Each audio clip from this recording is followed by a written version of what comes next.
అలా ఇంత మంచి ఆలోచన వచ్చింది కదా, అది ఎలా వచ్చింది మాకు చెప్పాలి మీరు.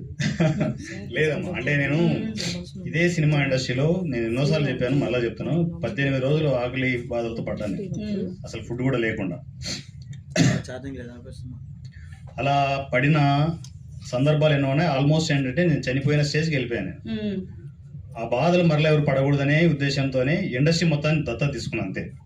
నిజంగా ఇది చాలా హ్యాపీగా ఉంది సార్ మాకు, ఎందుకంటే గ్రేట్.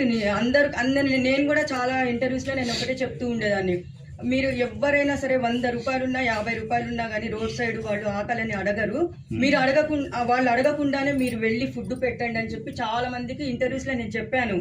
కానీ మీరు నిజంగా అందరికి ఫుడ్ పెడుతున్నారంటే ఇంకా అడగకుండానే దేవుళ్ళగా ఆదుకుంటున్నారు. అందరికి మనము వండి పెట్టలేం కదా, వండి పెట్టలేరు సార్. అవును, ఆ సిస్టమ్ నాకు చాలా బాగా నచ్చింది. కానీ ఈ రోజు చూస్తాను అనుకోలేదు, చూశాను, నాకు ఈ రోజు కళ నెరవేరింది. హ్యాపీగా ఉంటుంది. అంటే దీంట్లో నా స్వార్థం కూడా ఉంది. నేను డెవలప్ అవ్వాలంటే ఏదో మంచి పని చేయాలి, ఆ మంచి పని ఎందుకు చేయకూడదు, ఆకలి బాధలు ఎందుకు కూడా పడుతున్న వాళ్ళకి ఎందుకు సపోర్ట్ చేయకూడదు అనేది అనమాట.